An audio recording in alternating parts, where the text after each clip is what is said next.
পতেঙ্গাতে যেটা হয়েছে, পতেঙ্গাতে আপনারা জানেন সেখানে কিছু সুইচ গেট এখনো পর্যন্ত করা হয়নি। আমাদের টোটাল 39টা সুইচ গেট করা হয়েছে, আরো 51টা সুইচ গেটের মধ্যে আরো 10-11টা রয়ে গেছে। তো পতেঙ্গাতে এখানে সুইচ গেট রয়ে গেছে, নালার কাজ এখনই শুরু করছি। আমি আসলে এটা আল্লাহর ইচ্ছা যে আমরা আগের থেকে দিনে এটা একটা পরিস্থিতি সৃষ্টি হয়ে যাওয়ার, নালাতে প্রচুর ময়লা। আমি 700 ড্রেন আমরা দিচ্ছি নালা। আমরা জানেন আমাদের 1600 কিলোমিটার এখানে নালা আছে, 1600 কিলোমিটার।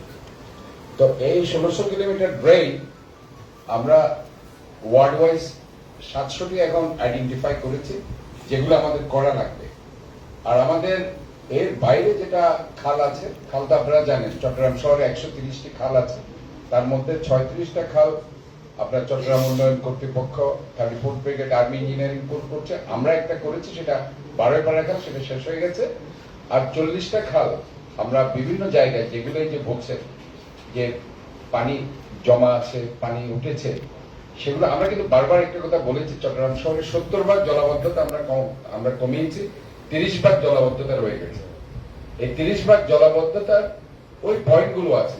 বিশেষ করে আপনি যে চাঙ্গাওয়ার কথা বলছেন, আপনি যে মোহরার কথা বলছেন, যে জায়গায় মাননীয় মন্ত্রী সহ আমরা গিয়েছিলাম, সেখানে দেখেন ডোমকাল আছে, সেখানে কৃষ্ণাকাল রয়েছে।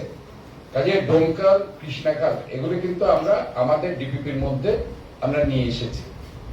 এর বাইরে 3 নং ওয়ার্ডে আপনার যেখানে ওয়াজেদিয়া, চারিকাতলি, হাজিপাড়া, হাজিরপুর যেখানে প্রবলেম আছে, সেখানে একটা খাল আছে উত্তরাখাল। উত্তরাখালটা কিন্তু আর্মি করছে, আপনি দেখেছেন।